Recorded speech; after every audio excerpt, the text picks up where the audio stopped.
بسم اللہ الرحمن الرحیم حسبي ربي جل الله ما في قلبي غير الله نور محمد صلى الله لا إله إلا الله حسبي ربي جل الله ما في قلبي. سورہ ہود کی آیت نمبر 87.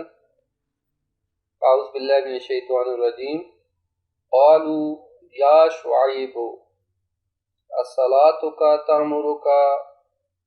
ان نترک ما یعبد آباؤنا او ان نفعل فی اموالنا ما نشاء انک لانت الحلیم الرشید. یہ فرمایا کہ انہوں نے کہا، یعنی شعیب علیہ السلام کی قوم نے کہا، اے شعیب کیا تمہاری نماز تمہیں حکم دیتی ہے کہ ہم چھوڑ دیں ما یعبد آباؤنا، ان چیزوں کے، ان بتوں کو جن کو ہمارے آباء و اجداد پرستش کرتے تھے، جن کی پرستش ہمارے آباء و اجداد کرتے تھے. او ان نفعل فی اموالنا ما نشاء، یا ہم اپنے اموال میں اپنی مرضی سے تصرف کرنا بھی چھوڑ دیں. انک لانت الحلیم الرشید، کیا صرف تو ہی بڑا بردبار عقل مند آدمی ہے. یہ گزشتہ جو آیات ہیں قوم شعیب کے بارے میں تذکرہ ہو رہا تھا کہ حضرت شعیب علیہ السلام کی قوم کے اندر جو سب سے بڑی بیماری تھی وہ کیا تھی کہ وہ ناپ اور تول میں کمی بیشی کرتے تھے. اور عرض ہوا کہ سورہ مطففین جو ہے وہ بھی اسی موضوع کے اوپر ہے کہ جس میں ناپ تول میں کمی. البتہ یہ واضح بیان ہوا کہ ناپ اور تول میں کمی سے مراد فقط پیمائش میں یا وزن میں سے مربوط چیزوں میں نہیں ہے، بلکہ اس کا معنی وسیع ہے. اور ناپ تول میں کمی کا مطلب یہ ہے کہ انسان دوسروں کے حقوق کو ادا کرتے ہوئے کوتاہی کرے، اور کم ان میں حقوق کو ادا کرنے میں جو ہے وہ جس طرح سے اپنے حقوق لینے کی بات آئے تو پورا لے، لیکن دوسروں کے حقوق ادا کرنے کی بات آئے تو اس میں کوتاہی کرے. کیا انسان کے ذمہ جو ذمہ داریاں ہیں ان ذمہ داریوں میں کوتاہی کرے تو یہ بھی اس میں شامل ہو جاتا ہے ایک وسیع تر معنی کے اعتبار سے. حضرت شعیب علیہ السلام نے اپنی قوم سے یہ فرمایا کہ تم لوگ ناپ اور تول میں کمی نہ کرو، انصاف کے ساتھ معاملہ کرو، اور لوگوں کو چیزیں کم نہ دیا کرو، اور زمین میں فساد نہ کرو. تو اس کے جواب میں جو ہے وہ انہوں نے یہ کہا کہ اے شعیب کیا تمہاری نماز تمہیں یہ حکم دیتی ہے کہ ہم اپنے جو آباء و اجداد جن کی پرستش کرتے تھے ہم انہیں چھوڑ دیں، یعنی آباء و اجداد جو ہمارے بتوں کی پرستش کرتے تھے ان معبودوں کو ہم چھوڑ دیں. اور پھر یہ کہ ہم اپنے اموال میں اپنی مرضی اور اپنے اختیار کیا نہیں رکھتے، ہم اپنی مرضی اختیار سے رکھتے. اب یہاں سے یہ ایک تو یہ انہوں نے کہا کہ شعیب کیا تمہاری نماز تمہیں حکم دیتی ہے، یعنی ایک طرح سے طنز اور استہزاء کیا، انہوں نے مذاق اڑایا. یعنی اسے یہ پتہ چلتا ہے حضرت شعیب علیہ السلام بہت نمازی تھے، اللہ کی عبادت کرتے تھے، اور یہ ان کا ایسا پہلو تھا کہ جو پوری قوم کے سامنے واضح اور اجاگر تھا. اس لیے پہلا جملہ جو انہوں نے کہا یہ کہ کیا تمہاری یہ نماز جو تم نماز پڑھتے ہو اور یہ اپنی معبود کی عبادت کرتے، کیا یہی تمہیں حکم دیتی ہے کہ تم ہم اپنے معبودوں کی پوجا ترک کر دیں۔ اب یہ اگرچہ انہوں نے طنزاً جملہ کہا، حضرت شعیب کا مذاق اڑایا، لیکن حقیقت اسی میں تھی۔ یعنی بعض دفعہ دشمن نہ چاہتے ہوئے حقیقت کو بیان کر دیتا ہے۔ اب ان کی قوم جو کہ ان کے مخالف ہے، نہ چاہتے ہوئے بھی اس نے حقیقت کو ان کو بیان کیا، کیونکہ نماز ہی واقعا نماز ہی یہ تقاضا کرتی ہے کہ انسان خدا کے سوا دوسرے معبودوں کو چھوڑ دے۔ ان الصلاۃ تنہی عن الفحشاء والمنکر، اور اسی طرح سے نماز انسان کو توحید کا درس دیتی ہے۔ تو انہوں نے تنزیہ اعتبار سے کہا کہ یہ جو تم نماز پڑھتے کہ یہ تمہیں کہتی ہے کہ ہم اپنے معبودوں کو ترک کر دیں، اس لیے ہمیں یہ کہتے ہو۔ اور دوسری بات انہوں نے کہی کہ ہم اپنے معاملات میں جو ہے وہ اپنی مرضی اور اپنا اختیار نہیں رکھتے۔ تو ایک تو یہاں یہ پتہ چلتا ہے حضرت شعیب علیہ السلام جو ہے وہ عبادت گزار تھے۔ دوسرا یہ کہ حضرت شعیب علیہ السلام کی دعوت کے دو پہلو تھے۔ ایک پہلو جو بیان ہوا گزشتہ آیات میں کہ آپ نے تبلیغ کی، ان کو کہا کہ ناپ تول میں کمی نہ کرو، اور دوسرا پہلو ان کی لوگوں کی عقائد کا پہلو تھا، اور جو لوگ بت پرست تھے ان کو بتوں کی پرستش سے منع کر رہے تھے۔ اور اس لیے انہوں نے پہلے تو یہ کہا کہ جو آپ کی نماز ہے کہ آپ کی نماز حکم دے رہی ہے کہ ہم جو ہے وہ ان چیزوں کی پرستش کرنا چھوڑ دیں جن کو ہمارے آباء و اجداد پرستش کرتے تھے۔ یعنی نماز تمہیں توحید پرستی کی طرف دعوت دیتی ہے، اور دوسرا یہ کہ جو ہے وہ ہم اپنے معاشی نظام میں اپنے اموال میں کیا ہمیں اختیار حاصل نہیں ہے، اور یعنی ہم جیسے چاہیں لوگوں کو ناپ تول میں کمی کریں، زیادتی کریں، جس طرح سے چاہیں یہ ہمیں اختیار حاصل ہے۔ اور کیا آپ یہ چاہتے ہیں کہ ہم جو ہے وہ اپنے اموال میں ہمیں اختیار حاصل نہ ہو؟ اور پھر دوسرا یہ جو ہے وہ ایک طرح سے دوبارہ تنزیہ انداز سے کہہ رہے ہیں کہ کیا انک لانت الحلیم الرشید، کہ یعنی کیا آپ پوری قوم میں آپ ہی بڑے بردبار اور سمجھدار انسان ہیں؟ یعنی بردباری یہ کہ ہم ناپ تول میں انصاف کی پابندی کریں، اور سمجھداری یہ کہ اس سے فائدہ زیادہ ملتا ہے، جبکہ ہمارے نزدیک نہ یہ بردباری ہے نہ سمجھداری۔ سمجھداری یعنی کہنے لگے کہ سمجھداری تو یہ ہے کہ ناپ تول میں ہوشیاری کے ذریعے سے ہم زیادہ کمائیں۔ یعنی حضرت شعیب کو کہہ رہے ہیں کہ آپ کیا سمجھ رہے ہیں کہ آپ بہت سمجھدار ہیں، آپ بردبار ہیں، حالانکہ ہم لوگ زیادہ سمجھدار ہیں۔ کیا سمجھداری؟ کہ جتنا کما سکتے کماؤ۔ ٹھیک ہے، اب یہاں یہ ایک مادی سوچ، مادی فکر اور الہی فکر میں درمیان میں واضح فرق نظر آتا ہے۔ جو مادی سوچ اور دنیاوی سوچ رکھتا ہے وہ ہر معاملے میں کوشش کرتا ہے کہ مجھے زیادہ سے زیادہ پروفٹ ہو، اس کو پرواہ نہیں کہ وہ پروفٹ صحیح طریقے سے حاصل ہو رہا ہے یا غلط طریقے سے حاصل ہو رہا ہے۔ صحیح ہے، لیکن جو توحیدی سوچ رکھنے والا ہے، جو خدا پر ایمان رکھنے والا ہے، وہ اپنے معاملات میں جو ہے وہ خدا کو سامنے رکھتا ہے کہ اس کا کوئی معاملہ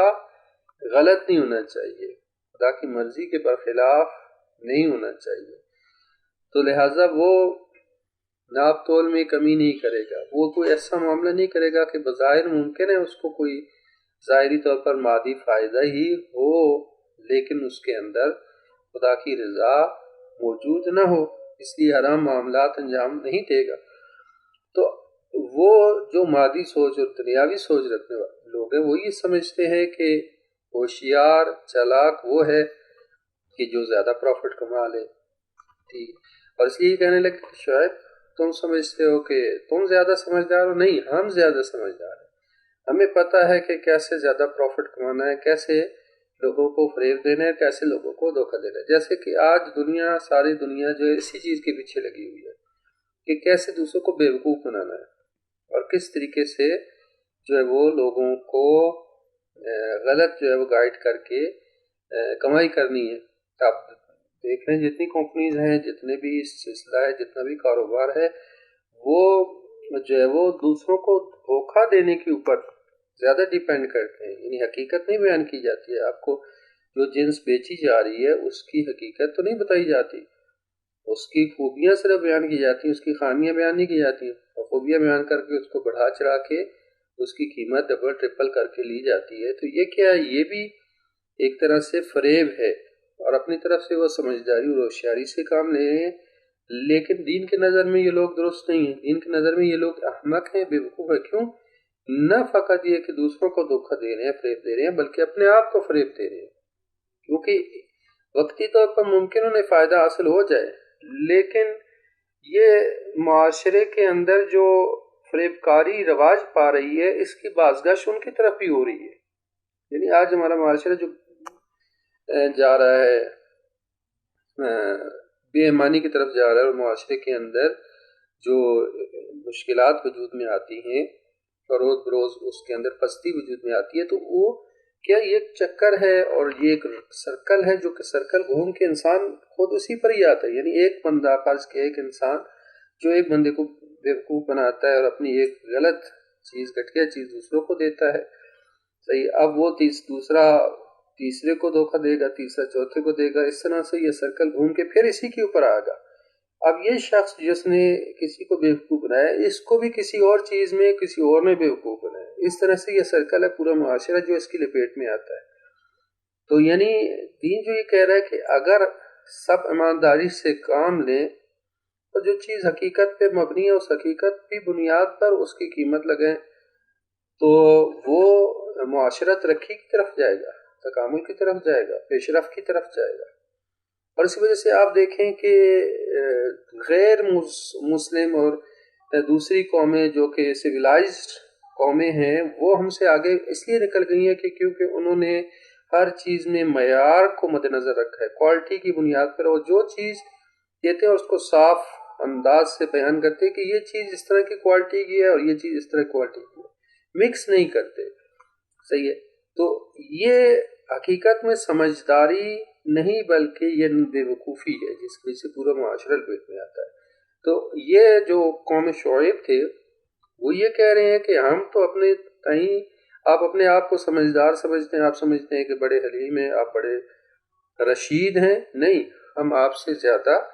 جو ہے وہ رشید ہیں، ہم آپ سے زیادہ چالاک ہیں، ہم تو آپ سے زیادہ جو عقل مند ہیں کہ ہم تو دوسروں کو فریب دے کے زیادہ پروفٹ کماتے ہیں۔ یہ فریب دے کے زیادہ پروفٹ کمانا یہ در حقیقت خود بے وقوفی ہے۔ اب اگلی آیت میں چلیں تو اگلی آیت میں فرمایا کہ قال یا قوم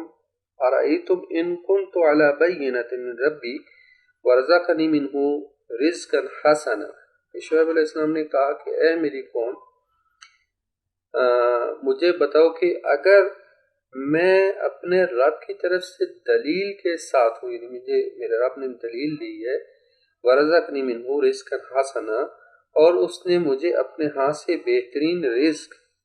یعنی نبوت سے نوازا ہے، تو وما اريد ان اخالفکم الی ما انہاکم عنہ، میں ایسا تو نہیں چاہتا کہ جس امر سے میں تمہیں منع کروں خود اس کو کرنے لگوں، یعنی جس چیز سے میں تمہیں منع کروں ایسا نہیں ہو سکتا کہ میں وہ کام خود تمہیں کروں، یعنی جو میں کہتا ہوں اس پہ عمل بھی کرتا ہوں۔ ان اريد الا الاصلاح ما استطعت، اور میں سوائے جو ہے وہ اصلاح کے کوئی چیز نہیں چاہتا، یعنی جس حسب استطاعت فقط اصلاح کرنا چاہتا ہوں۔ وما توفیقی الا باللہ، اور میری توفیق بھی اللہ کے سوا نہیں ہے، اور مجھے صرف اللہ ہی سے توفیق ملتی ہے۔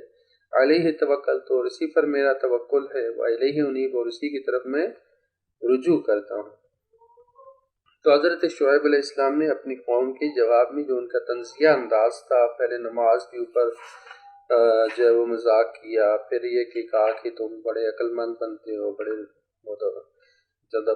بننے ہو، بڑے بردبار بنتے ہو، تو جواب میں حضرت شعیب علیہ السلام نے فرمایا کہ تم یہ تو بتاؤ کہ اگر میں اللہ کا رسول ہوں، فرض کرو، اگر تم نہیں بھی مانتے، فرض کرو کہ میں اللہ کا رسول ہوں اور اپنی رسالت کے اوپر واضح دلیل بھی رکھتا ہوں، گواہی بھی میں رکھتا ہوں، معجزات بھی رکھتا ہوں، اور اللہ تعالیٰ نے وحی کے ذریعے سے مجھے ایک دستور حیات دیا ہے، ایک آئین زندگی دیا ہے کہ اس کے مطابق زندگی گزاری جائے، کہ جس میں انسان کی خیر بھی ہے، سعادت بھی ہے، تو کیا میں ایسا شخص کہ جسے اللہ نے رسول بنا کے بھیجا، جس سے کے اوپر واضح دلیل بھی موجود ہے، جس میں زندگی گزارنے کا آئین اور دستور موجود ہے، تو کیا ایسا شخص بے عقل ہو سکتا ہے کہ تم مجھے بے عقل کہہ رہے ہو اور کہہ رہے ہو کہ ہم تم سے زیادہ ہوشیار ہیں؟ ٹھیک ہے، پہلی بات تو یہ کہ میں بے عقل نہیں ہوں۔ دوسری بات کہ فرمایا کہ وما اريد ان اخالفكم، کہ حق کے جب میں اللہ تعالیٰ کی طرف سے بھیجا گیا تو میں کبھی بھی اپنی بات کی مخالفت نہیں کر سکتا، یعنی جو کچھ میں کہتا ہوں وہی کرتا بھی ہوں، یعنی اپنی بات پر عمل پیروی۔ ایسا نہیں ہو سکتا کہ میں آپ کو کچھ اور کہوں لیکن عمل کچھ اور کروں۔ یہ حق کے داعی کی یہ بہترین دلیل ہے کہ جو حق کی طرف دعوت دیتا ہے،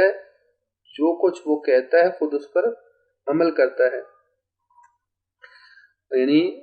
فرمایا کہ جن قدروں کی طرف، جن اصولوں کی طرف میں تمہیں بلا رہا ہوں اور تمہیں دعوت دے رہا ہوں، تو میں خود بھی اس پر، ایسا نہیں ہو سکتا کہ میں اس پر عمل نہ کروں۔ مثلا جب میں نے کہا کہ دوسروں کے حقوق کو پامال نہ کرو، حرام مال نہ کرو، کھاؤ، اور ناپ تول میں کمی نہ کرو، تو اب میں ایسا نہیں کر سکتا کہ میں خود جو ہے وہ اس پر جو ہے وہ دوسروں کے مال، حرام مال کھاؤں یا اس کا ناپ تول میں کمی کروں، نہیں، بلکہ پہلے میں خود کام یہ کرتا ہوں اور پھر تمہیں حکم دیتا ہوں۔ تو اس کا مطلب یہ ہوا کہ تم جو ہے وہ اگر سمجھتے ہو کہ میں بردبار نہیں ہوں تو میں بردبار بھی ہوں، میں اپنی جو ہے وہ نقصان کو بھی برداشت کر سکتا ہوں لیکن دوسرے کو دھوکہ نہیں دوں گا۔ ٹھیک ہے، یہی ہے نا، اگر انسان جو ہے وہ ایمان رکھتا ہے تو بعض دفعہ ممکن ہے کہ اس کو کہیں نقصان بھی ہو جائے، لیکن دوسرے کو مثال کے طور پر کہ اس کی جنس خراب ہو گئی، اس کی چیز خراب ہو گئی، لیکن اس خراب چیز کو وہ ٹھیک کر کے، خراب چیز کو وہ شو کر کے کہ یہ بہترین ہے، اس کو شو کر کے لوگوں کو دھوکہ دے کے بیچ سکتا ہے۔ ٹھیک ہے، لیکن اگر اس با ایمان ہے تو وہ یہاں پہ جھوٹ نہیں بولے گا، دھوکہ نہیں دے گا، کہے گا یہ چیز خراب ہے، لہٰذا خراب ہونے کی وجہ سے اس کی قیمت کم ہوگی، اگرچہ اس کی قیمت کم ہونے کی وجہ سے اس کا نقصان ہی ہو رہا ہو، لیکن وہ اپنے ایمان کی وجہ سے، تو اب بردباری یہی ہے کہ وہ اس نقصان کو برداشت کر لے۔ تو لہٰذا یہ فرمایا کہ میں جو کہہ رہا ہوں اس پہ عمل بھی کرتا ہوں، یہ نہیں ہو سکتا، بس میں رشید بھی ہوں، بردبار بھی ہوں، اور میں اصلاح چاہتا ہوں، ان اريد الا الاصلاح، میں سوائے اصلاح کی کچھ اور نہیں چاہتا، یعنی اصلاح کا جو ہے وہ طالب ہوں۔ یعنی میں استحصال کرنے کے لیے نہیں آیا، مطلب یہ کہ اپنا استحصال نہیں، میں اپنا غرض پوری کرنے کے لیے نہیں تم سے یہ بات کر رہا ہوں کہ اس میں کوئی میرا پروفٹ ہو، میرا کوئی فائدہ ہو، نہیں، میرا فائدہ یعنی یہ ہوتا ہے نا کہ دوسروں کے سے کچھ کہا جاتا ہے در پردہ، اپنے اس کے اندر پروفٹ اور اپنا فائدہ اس کے اندر موجود ہوتا ہے۔ ٹھیک ہے، تو فرمایا کہ میں اس طرح کا نہیں، میں ان اريد الا الاصلاح، میں اصلاح کے علاوہ میں فقط مصلح ہوں، یعنی ایسا نہیں کہ اس کے در پردہ جو میں بات تم سے کر رہا ہوں اس کے پیچھے میرے کوئی اہداف ہوں اور میرے لیے کوئی فائدہ ہو، نہیں، میں تم سے کوئی فائدہ حاصل نہیں کرنا چاہتا، اور میں فقط اصلاح کرنا چاہتا ہوں، اور میری توفیق یا میرے جو اجر ہے وہ سب اللہ کے اوپر ہی ہے، ما توفیق الا باللہ، میری توفیق جو ہے، میری کامیابی صرف اللہ کی طرف سے ہے، اور اسی پر میرا بھروسہ ہے اور اسی کی طرف میں رجوع کرتا ہوں۔ تو در حقیقت یہاں حضرت شعیب علیہ السلام نے اپنی قوم کو جواب دیا کہ میں اللہ تعالیٰ کی طرف سے ایک نمائندہ ہوں، تمہاری اصلاح کے لیے آیا ہوں، اور ہو نہیں سکتا کہ ایک اللہ کی طرف سے جو نمائندہ ہو وہ جو ہے وہ عقل نہ رکھتا ہو، شعور نہ رکھتا ہو، رشید نہ ہو، اور اسی طرح سے وہ مدبر نہ ہو، یا جو ہے اس کے اندر جو ہے وہ بردباری موجود نہ ہو۔ بردباری بھی موجود ہے، اور میں فقط اصلاح کے لیے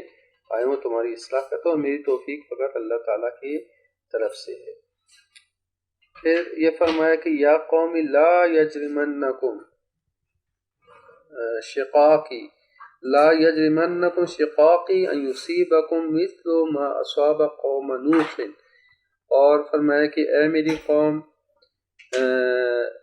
یہ نہ ہو، ایسا نہ ہو کہ میرے خلاف تمہاری ہردرمی کہیں اس نوبت تک نہ پہنچا دے کہ یہ موجب نہ بن جائے کہ تم پر بھی وہی عذاب آ جائے جو قوم نوح یا قوم ہود یا قوم صالح کے اوپر آیا تھا، یا اور قوم لوط کی قوم کا زمانہ تو تم سے دور بھی نہیں ہے، وما قوم لوط منکم ببعید، اور قوم لوط کا زمانہ تو تم سے بعید دور بھی نہیں ہے۔ پھر فرمایا واستغفروا ربکم، اور تم سب اپنے رب سے مغفرت طلب کرو، ثم توبوا الیہ، پھر اس کے سامنے توبہ کرو، ان ربی رحیم ودود، بے شک میرا رب بڑا رحم کرنے والا، محبت کرنے والا ہے۔ دوبارہ حضرت شعیب علیہ السلام اپنی قوم سے مخاطب ہوتے ہوئے فرماتے ہیں کہ میں تمہیں نصیحت کر رہا ہوں، نصیحت کی ہے کہ میں چونکہ نبی و خدا ہوں، اللہ کا نبی ہوں، اور اللہ تعالیٰ کی طرف سے دلیل رکھتا ہوں، حجت رکھتا ہوں، تو میری مخالفت مول نہ لو، کیونکہ میری مخالفت مول لینے سے کیا ہوگا، میں اس بات پہ خائف ہوں، اس بات سے ڈر رہا ہوں کہ تم اگر میری مخالفت کرو گے، کیونکہ نبی کی مخالفت نبی کی نہیں بلکہ خدا کی مخالفت ہے، کیونکہ اللہ کی طرف سے نمائندہ ہے، رسول ہے، کہ میری مخالفت کرو تو ایسا نہ ہو کہ یہ موجب نہ بن جائے کہ تم پر عذاب آ جائے۔ لا یجرمنکم شقاقی، یعنی میری مخالفت ایسا نہ ہو کہ تمہیں مجرم بنا دے، اور اس مجرم بننے کی وجہ سے کیا ہوگا، ان یصیبکم، تمہیں وہ مصیبت، وہ عذاب آ کے گھیر لے کہ جس طرح کے عذاب قوم نوح، قوم ہود، قوم صالح اور قوم لوط پر آیا ہے۔ یعنی حضرت صالح علیہ السلام نے فرمایا کہ یہ عذاب جو کہ تم سے پہلے والی قوموں کے اوپر آیا ہے،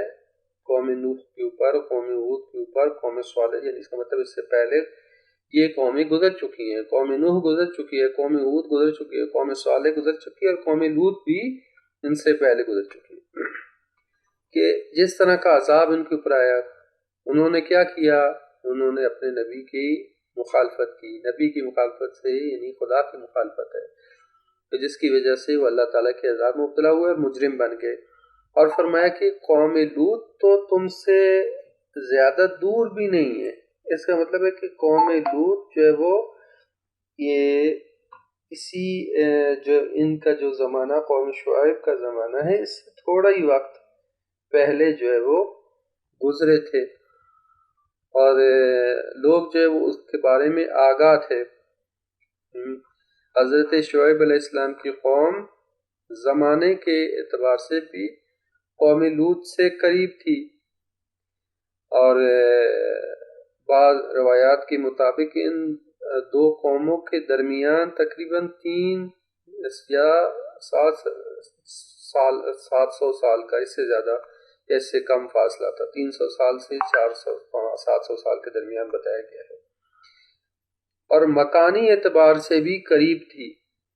کیونکہ حضرت شعیب جو تھے یہ مدین میں تھے، اور قوم لوط کی سرزمین جو ہے وہ وہ بھی جو ہے اردن کے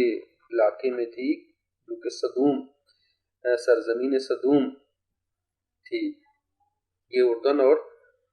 اسرائیل کے درمیان جو ہے وہ بارڈر پہ یہ واقعہ ابھی بھی ہے۔ وہاں پہ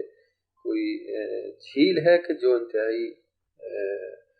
جو ہے وہ نمکین جھیل ہے، وہاں پہ یہ قوم آباد تھی، قوم لوط آباد تھی۔ تو جسے بحر مردار بھی، ابھی مردار بھی کہا جاتا ہے، بحر مردار کے پاس کنارے پہ آباد تھی۔ تو یہ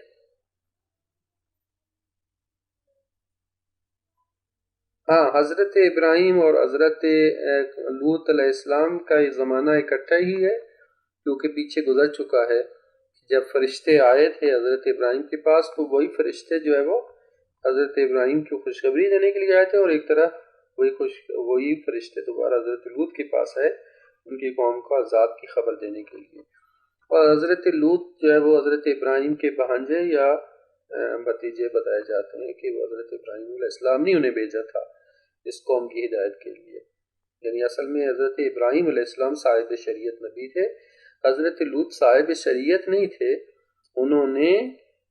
جو وہ حضرت ابراہیم کے تابع تھے، حضرت ابراہیم نے ان کو بھیجا تھا، حضرت لوط کو، وہ ایک ہی زمانے میں تھے۔ تو یہ قوم شعیب یعنی حضرت لوط کی جو قوم ہے، اس کے ساتھ اس کے زمانے کے اعتبار سے بھی قریب تھی اور مکانی اعتبار سے بھی قریب تھی، اس لیے یہ لوگ ان سے آگاہ تھے، ان کی خبروں کے بارے میں ان کو معلوم تھا۔ اس لیے کہا کہ اگر تم گزشتہ قوموں کے بارے میں آگاہی نہ بھی رکھتے ہو، تو کم از کم قوم لوط کے بارے میں تو خبر رکھتے ہو، وہ تو بالکل جو ہے وہ نزدیک ہے تمہارے، اور تم ان سے آگاہ ہو۔ اور پھر آخر میں یہ بھی فرمایا کہ میرا پروردگار رحیم بھی ہے، بہت رحم کرنے والا بھی ہے، اور ودود بھی ہے، محبت بھی کرتا ہے۔ یعنی تم اگر استغفار کرو اپنے رب سے اور اس کی طرف پلٹ آؤ، تو وہ بہت رحم کرنے والا بھی ہے، اور محبت انسانوں سے، اپنی مخلوقات سے وہ محبت رکھتا ہے۔ پروردگار جو ہے وہ تمام انسانوں سے محبت رکھنے والا ہے، وہ کسی سے خواہ دشمنی نہیں رکھتا۔ تو یہاں پہ یہ بیان فرمایا کہ شرط یہ ہے کہ تم استغفار کرو، یعنی گناہوں کے اوپر ندامت،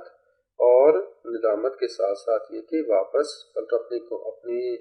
اعمال کی اصلاح کرو اور توبوا الیہ، اس کی طرف پلٹو۔ توبہ کا لفظی معنی ہی پلٹنا ہے، توبہ یعنی اس کو پلٹا، توبہ پلٹنے کے معنی میں ہے،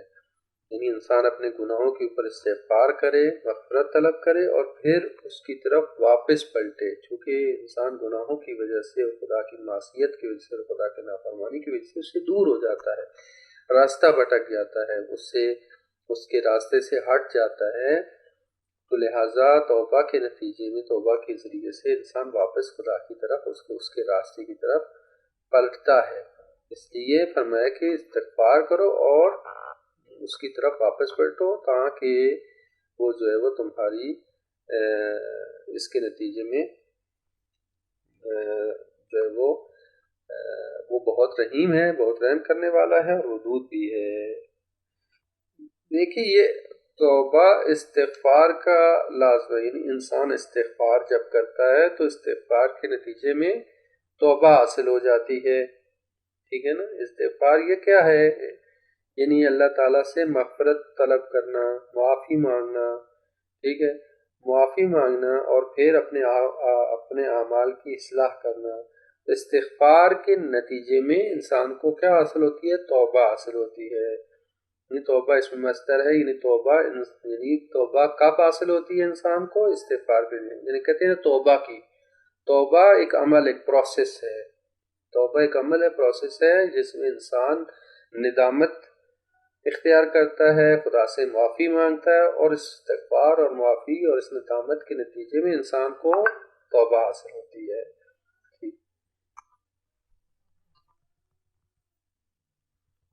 لیکن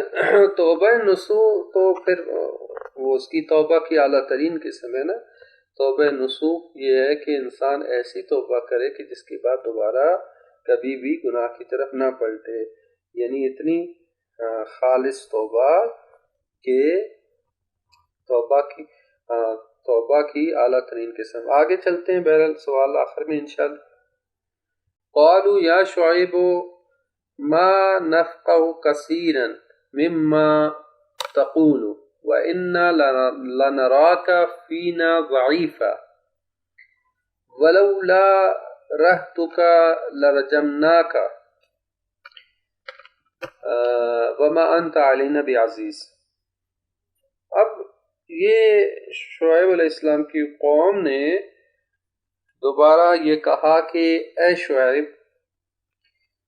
ما نفقہ کثیرا مما تقول، ہمیں زیادہ تر تمہاری باتیں سمجھ نہیں آتی جو آپ کہتے ہیں. انہوں نے کہا اے شعیب تیری بہت سی باتیں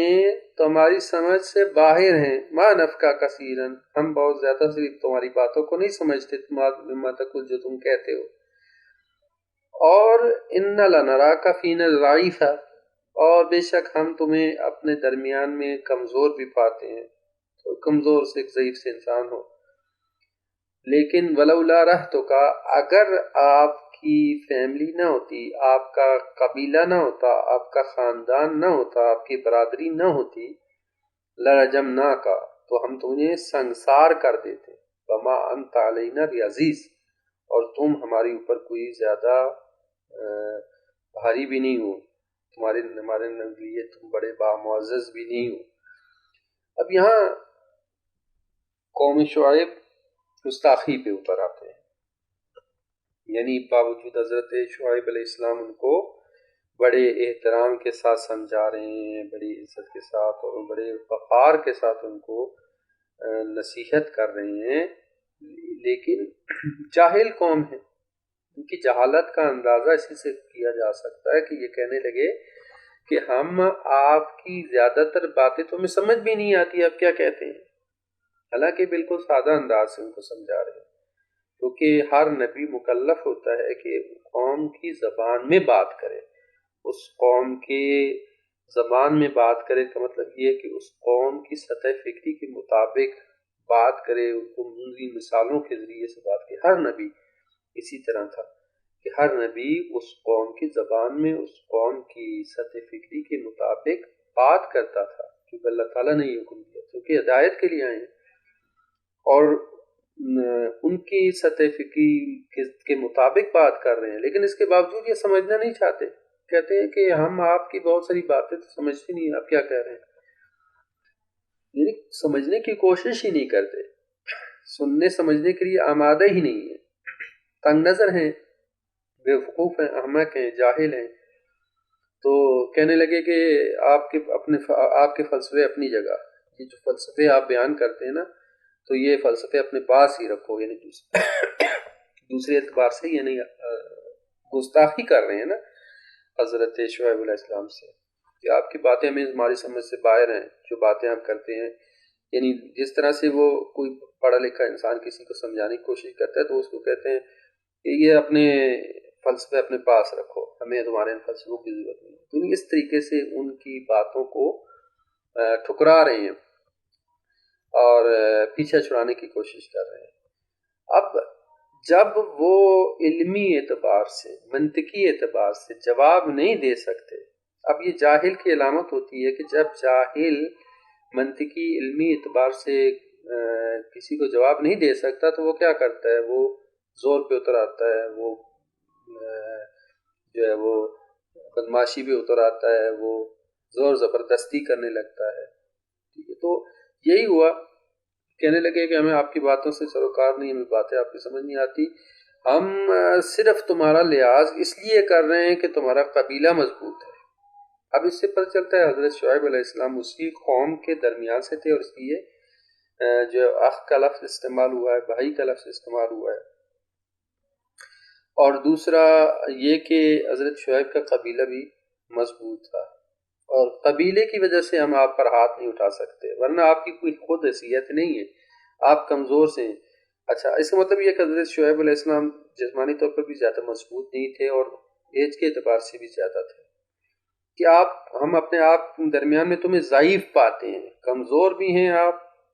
صرف آپ کے قبیلے کی وجہ سے ہم آپ کو اوپر ہاتھ نہیں اٹھا سکتے اور آپ کو یعنی ان لوگوں کی نظر میں قوم قبیلے کی اہمیت زیادہ تھی، اور قبیلہی نظام تھا. جس طرح رسول خدا کے زمانے میں قبیلے کا سسٹم تھا، اسی طرح سے ان قوم شعیب کے درمیان بھی قبیلے کا سسٹم تھا، اور قبیلے کی وجہ سے، قبیلے کی ڈر کی وجہ سے یہ حضرت شعیب کو کہہ رہے ہیں کہ ہم آپ، کیونکہ اگر آپ کا قبیلہ نہ ہوتا تو ہم آپ کو سنسار کر دیتے، اور کوئی زیادہ نہیں ہے مشکل ہمارے لیے آپ کو اٹھانا یا آپ کو تکلیف دینا یا آپ کے، کیونکہ آپ ہمارے درمیان کوئی عزیز نہیں ہے، آپ بہت بھاری نہیں ہے، یا دوسرے معنی میں آپ ہمارے لیے کوئی باعزت بھی نہیں ہے. یعنی اس طریقے سے حضرت شعیب علیہ السلام کی توہین کرنا چاہتے ہیں. تو اس سے یہ پیغام نکات نکلتے ہیں کہ اس قوم کے اندر تعصب ہے، قبیلائی سسٹم ہے،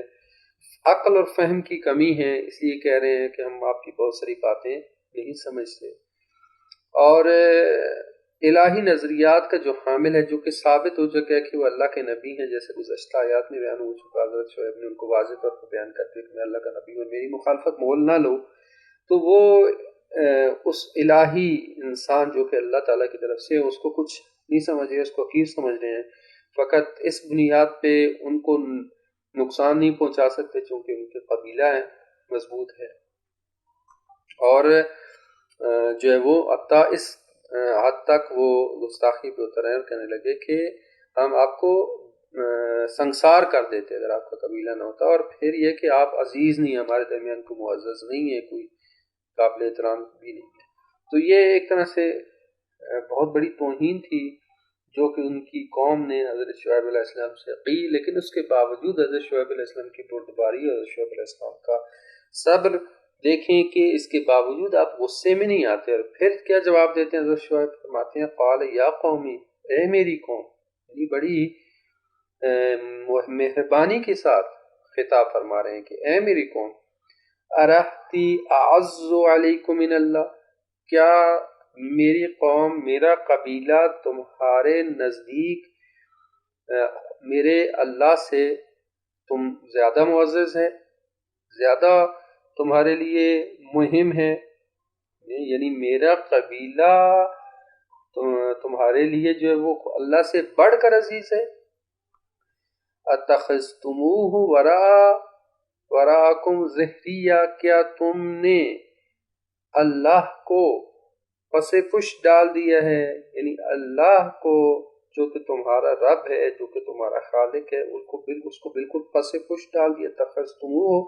کیا تم نے اس کو اختیار کر لیا، وراءکم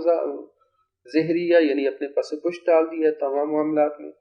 ان ربی بما تعملون محیط، بے شک میرا رب، یقیناً میرا پروردگار جو کچھ بھی تم عمل انجام دے رہے ہو اس پر احاطہ کامل رکھتا ہے، محیط ہے، مکمل احاطہ رکھتا ہے، مکمل دسترس رکھتا ہے. خوب، اب یہ حضرت شعیب بڑے ہی باوجود اس کے گستاخی کی ہے ان کی قوم نے، ان کی توہین کی ہے، لیکن نہیں، غصے سے نہیں بات کر رہے، بڑی ادب سے، بڑی مہربانی سے بات کریں. اے میری قوم، یہ کہتے اے جاہلو، اے بے وقوفو، نہیں، اے میری قوم، اے میری قوم. ہم جانتے ہیں کہ بے وقوف ہے یا احمق ہے، نہیں سمجھتے، لیکن اتنے مؤدبانہ انداز سے دوبارہ کہہ رہے اے میری قوم، کیا تمہارے لیے میری قوم، میرا قبیلہ خدا سے زیادہ عزیز ہے؟ یعنی تم میرے قبیلے کا تو خیال رکھ رہے ہو اور کہہ رہے ہو کہ اگر آپ کا قبیلہ نہ ہوتا تو میں آپ کو، لیکن تمہیں یہ پرواہ نہیں کہ میں اللہ کا نبی ہوں، مجھے اللہ کے نبی ہونے کے ناطے تمہیں کوئی خیال نہیں ہے میری عزت اور میرے وقار کا، بلکہ فقط ایک قبیلے کی عنوان سے کہ چونکہ ایک آپ کا قبیلہ نہ ہوتا تو ہم آپ کو رجم کر دیتے، آپ کو سنسار کر دیتے. یعنی اللہ تعالیٰ کی تمہارے نظر میں کوئی ویلیو نہیں ہے، اللہ کی ویلیو نہیں ہے، صرف. اچھا، اب یہاں پہ یہ بات بھی واضح ہے کہ حضرت شعیب کیوں ان کو کہہ رہے ہیں کہ اللہ، کیا یہ اللہ کو مانتے ہیں؟ جی اللہ کو مانتے ہیں. کس طرح سے اللہ کو مانتے ہیں لیکن مشرک ہیں؟ کیونکہ قرآن نے بیان کیا کہ جو مشرکین ہیں، جتنے بھی کفار بھی ہیں، یہ مشرکین اگر ان سے کوئی پوچھے کہ کس نے آسمان اور زمین کو خلق کیا، تو وہ یہ کہیں گے لَيَقُولُونَ اللہ، اللہ نے ہی خلق کیا ہے، یعنی ضرور بضرور وہ یہی کہیں گے کہ اللہ نے خلق کیا ہے، یعنی اس کا مطلب اللہ کو مانتے ہیں لیکن اللہ کی الوہیت میں کے منکر ہیں، یعنی اللہ کی عبادت میں دوسروں کو شریک کرتے، یعنی انہوں نے معبود بنا لیے تھے، اللہ کے سوا دوسروں کی پرستش کرتے تھے، دون اللہ کی پرستش کرتے تھے، صحیح ہے۔ تو اس کا مطلب یہ ہے کہ ان سے یہ کہا جا رہا ہے کہ کیا تم اللہ سے بڑھ کر میرے قبیلے کو معزز سمجھتے ہو، یعنی اس کا مطلب ہے اللہ کو مانتے ہیں لیکن اللہ کو پس پش ڈالے، وَاتَّخَذْتُمُوهُ وَرَاءَكُمْ ظَهْرِيًّا، پس اللہ کو تم نے تمام معاملات میں اپنے پس پش ڈال دیا ہے، ٹھیک ہے، پس پش ڈال دیا ہے۔ تو یہ بیدار کیا جا رہا ہے، ان کو بیدار کیا جا رہا ہے کہ تم کیا سمجھتے ہو خدا تعالیٰ تمہارے اعمال سے آگاہ نہیں، وہ مکمل طور پر احاطہ رکھتا ہے، احاطہ کامل رکھتا ہے، یعنی مکمل طور پر تم اس کی دسترس میں ہو۔ بما تعملون محیط کا مطلب کیا ہے؟ محیط کا مطلب یہ ہے کہ اللہ تعالیٰ کی مکمل دسترس میں ہو، یعنی ایسا نہیں ہے کہ تم خدا تعالیٰ بے بس ہو گیا، تم جو مرضی کرتے ہو، نہیں، اس نے تمہیں ڈھیل دی ہوئی ہے، تمہیں مہلت دی ہوئی ہے، ٹھیک ہے۔ جیسے قرآن نے جگہ جگہ بیان فرمایا ہے کہ ظالم یہ نہ سمجھے کہ جو وہ ظلم کر رہے ہیں تو وہ اللہ تعالیٰ کی دسترس سے باہر ہو گئے، نہیں، انما نملی لہم لیزدادوا اسما، ہم انہیں مہلت دیتے ہیں، ٹھیک ہے، اس لیے مہلت دیتے ہیں تاکہ ان کے ظلم میں، ان کے اسم میں، ان کے گناہ میں اضافہ ہو، اور پھر جب اللہ تعالیٰ چاہتا ہے گرفت کر لیتا ہے، پکڑ بھی لیتا ہے، ٹھیک ہے۔ تو آج دیکھیں، آج دنیا کے ظالم دیکھیں، اسرائیل کو دیکھیں، ظالم طاقتیں وہ یہ سمجھ رہے ہیں کہ ہم آزاد ہیں، جو مرضی کر لیں، لیکن اللہ تعالیٰ کی لاٹھی بے آواز ہے۔ اللہ تعالیٰ آزمائش لے رہے، ایک طرف مسلمانوں کی آزمائش ہے، ایک طرف فلسطین قوم کی آزمائش ہے، ایک طرف ہماری آزمائش ہے کہ ہم کیا کرتے ہیں، تمام مسلمان حکمرانوں کی آزمائش ہے کہ وہ کیا کرتے ہیں، اور دنیا نے سب کے چہرے سب کے سامنے عیاں کر دیے کہ کون حقیقی مومن ہے، کون مومن نہیں ہے، کون منافق ہے، کون مدد کرتا ہے، کون مدد نہیں کرتا۔ دنیا کے چہرے نقاب سب کے سامنے جو ہے نا، اسی معاملے میں، فلسطین کے معاملے کی وجہ سے نقاب اتر گئے ہیں، منافقانہ چہرے سب کے سامنے عیاں ہو چکے ہیں،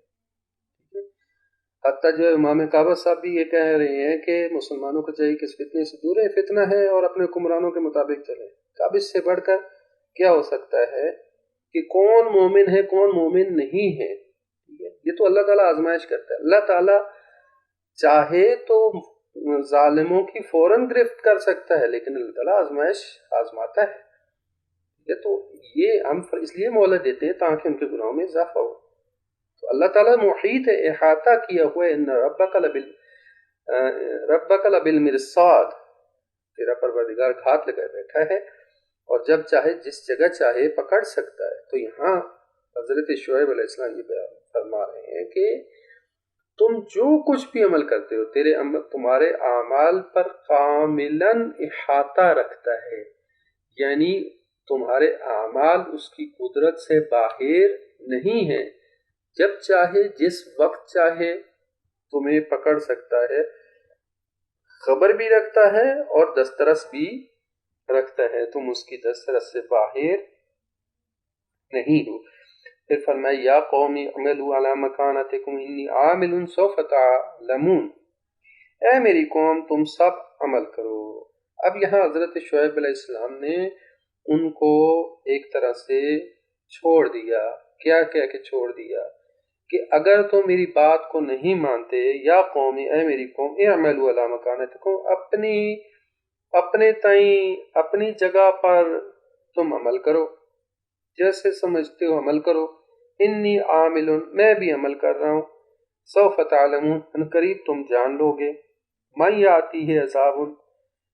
تو ان قریب تم جان لو گے کہ کس کے اوپر آتا ہے عذاب، ایسا عذاب یخزی ہے جو اسے رسوا کر دے،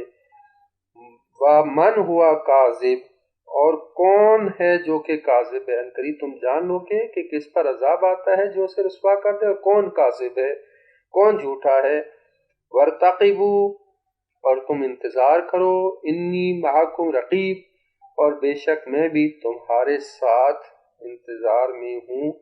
میں بھی تمہارے ساتھ جو ہے وہ انتظار کر رہا ہوں۔ اب حضرت شعیب علیہ السلام نے اپنی طرح پوری کوشش کی، ان کو ہر طرح سے سمجھا دیا۔ اب سمجھانے کے باوجود یہ ایمان نہیں لے کے آ رہے، تو حضرت شعیب علیہ السلام یہ فرما رہے ہیں کہ ٹھیک ہے، اگر تم ایمان نہیں لاتے تو نہ لاؤ، اب تم اپنی مرضی، جیسے تمہاری مرضی ہے عمل کرو، ٹھیک ہے۔ اعملوا علی مکانتکم کا مطلب کیا ہے؟ یعنی جس معاملے میں تم ڈٹ گئے ہو کہ ہم اپنی مرضی کریں گے تو اپنی مرضی پر چلو، ٹھیک ہے۔ اعملوا علی مکانتکم یعنی اپنی فکر، اپنی سوچ، اپنے طور طریقے، اپنی رسم و رواج کے مطابق چلتے رہو، ٹھیک ہے، اپنی ڈگر پہ اوپر چلتے رہو تم، لیکن انی عامل، میں بھی عمل کر رہا ہوں، یعنی میں تو عمل کر رہا ہوں اپنے خدا تعالیٰ کے دستور کے مطابق، کہ جو اللہ نے مجھے دستور دیا ہے، جو حکم دیا ہے، میں تو اس کے مطابق عمل کر رہا ہوں، تم اپنی ڈگر کے اوپر چلتے رہو۔ عنقریب تم جان لو گے کہ کسے عذاب آتا ہے، کسے عذاب پہنچتا ہے جو اسے رسوا کر دے، یعنی اللہ تعالیٰ ہمارے درمیان فیصلہ کرنے والا ہے کہ تم سمجھتے ہو مجھے خدا کا رسول نہیں مانتے اور میری مخالفت مول لی ہے تم نے اور اپنی طاقت کے اوپر گھمنڈ رکھتے ہو، تو عنقریب اندازہ ہو جائے گا تمہیں کہ کسے عذاب آتا ہے جو اسے رسوا کرتے ہیں۔ ان تم آج اپنے آپ کو معزز سمجھتے ہو، اپنے آپ کو طاقتور سمجھتے ہو، لیکن ایک عذاب آنے والا عنقریب کہ جو رسوا کر دے گا، پتہ چل جائے گا تمہیں کہ کسے وہ عذاب آتا ہے، پہنچتا ہے اور اس سے رسوا کر دے گا اور کون جھوٹا ہے، یہاں سے واضح بھی ہو جائے گا کہ کون جھوٹا ہے، یعنی ثابت ہو جائے گا کہ میں سچا تھا اور تم جھوٹے، ثابت ہو جائے گا کہ تم جو اپنے آپ کو معزز سمجھتے تھے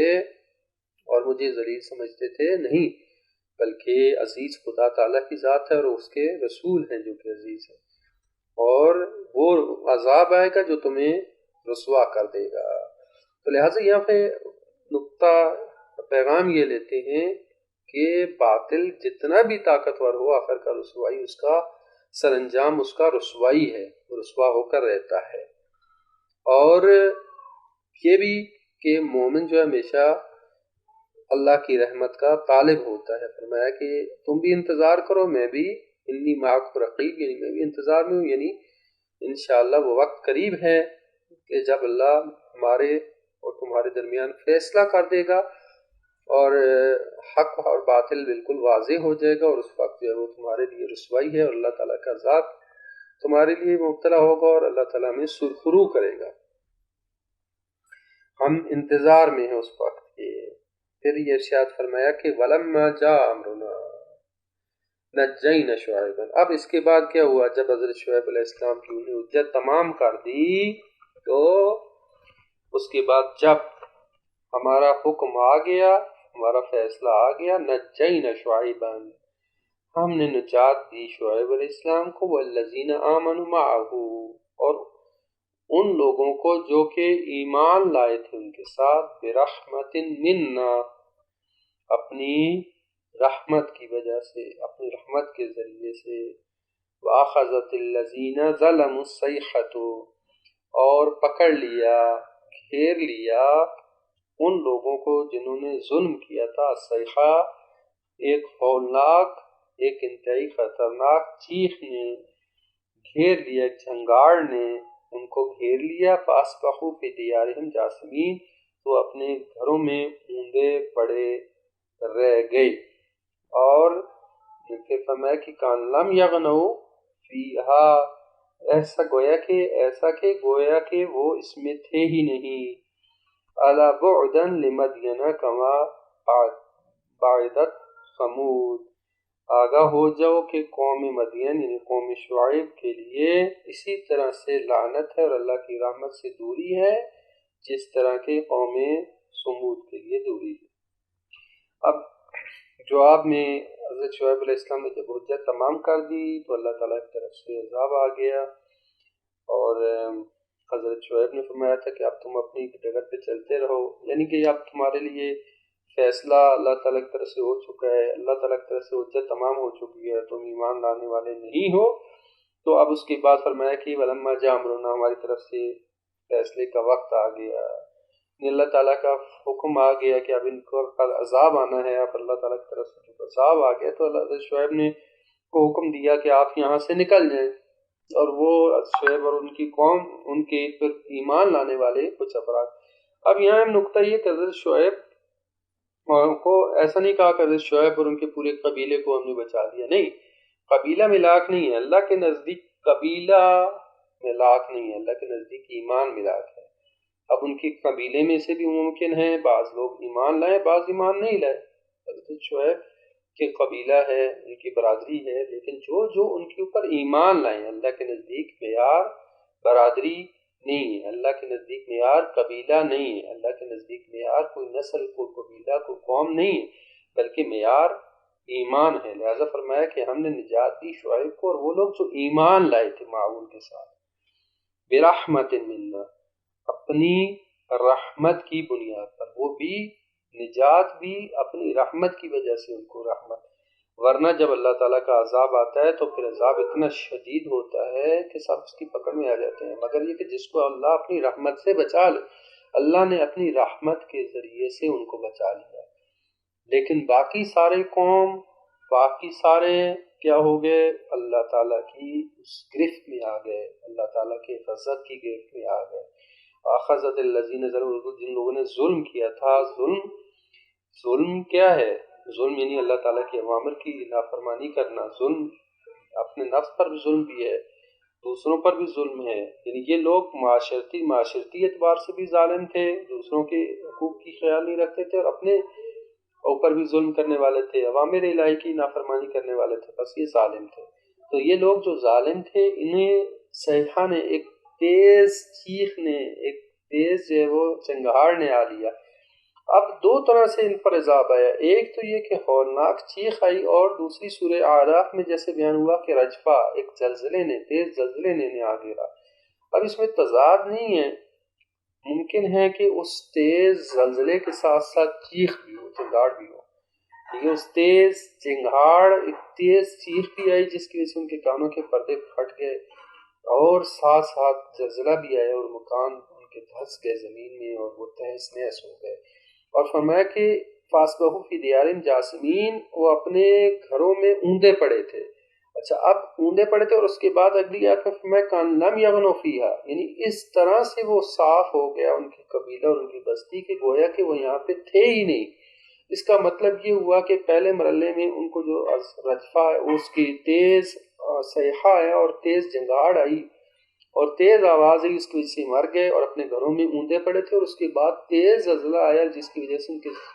گھر تہس نہس ہو گئے، اب تک زمین بوس ہو گئے اور